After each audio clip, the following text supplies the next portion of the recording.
Hi guys, welcome to E-Litt Ninjas, and today we are going to talk about Roland Barthes, but in his post-structuralist state. Now, if you haven't watched Poststructuralism yet, please go and watch now. So, Roland Barthes shows his post-structuralist side in his later writings.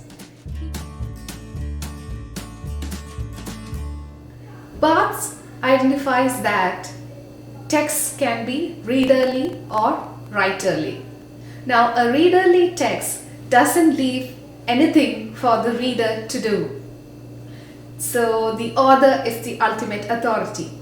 If you have studied for a driving test, you would have studied the driving manual, then that's a readerly text. It doesn't leave anything to your imagination. If it says 30 kilometers, you should follow that. You can't interpret it based on your own thinkings. But a writerly text is the one that has quotes in it. It invites the readers to play with its meanings, to understand its meaning in their own way. Reader is the authority. Now, the author's authority has to be refused for a text to be writerly. He was proposing that the meaning is not in its origin but in its destination, which is the reader.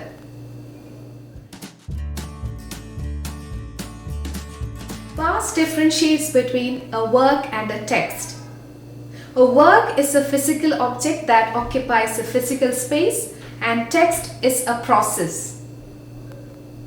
In order for a work to become a text, the author's authority has to be refused and the reader has to take control over the meanings. Here comes the famous quote: "The birth of the reader must be at the cost of the death of the author." The author's authority has to be refused, and you need to realize that he is not the ultimate authority. Then it becomes a text. It is a process of meaning generation because the reader gets to play with meanings. Let me bring in what we discussed in structuralism. If you haven't watched structuralism, please go and watch now because you need that base. Now, Saussurian concept, if you bring it here, signifiers leading to other signifiers, not a reality. Then when you read a text, the first word that you see, let's say it's once upon a time. Now, even to understand that one word, that signifier, you are thinking of other signifiers. You don't reach a meaning. You are going through different signifiers to get to a final meaning, but we have already seen that that's not possible. You go through endless list. You don't arrive. Now, if you look at the text itself will have references to other texts, intertextuality.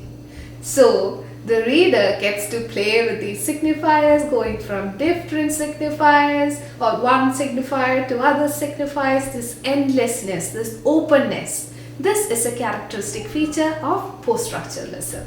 Isn't it fun? Parodies are inherently intertextual.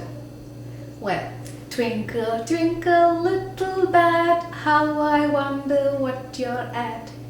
Did it sound weird?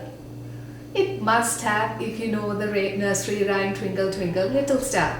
This is Lewis Carroll's version. Intertextuality. Well, when Sophocles staged his play Oedipus Rex, there was intertextuality because he was staging something that existed as myths in the Greek people already. What about the title Ulysses, the experimental novel of James Joyce? Intertextuality. Homer's epic Odysseus. It can be serious, not just parodies. Even the structure in a way mimics Homer's epic. Now, ending this on a final note, I'll be back. Intertextuality, Terminator. So it does exist everywhere. Now, when I say something, when I say structuralism or let's say post-structuralism, you need to know what is structuralism, then you go for other words to think about what structuralism means. So there is an endless flow of signifiers in your mind. This flow, that's post-structuralism, not the structured version that structuralists had. They thought they can understand everything in grids and patterns. Now post-structuralist comes and says, no, it's endless, it's open, it's free play. Thanks for watching. I hope you liked my video. If you did, like, subscribe and share. Au revoir.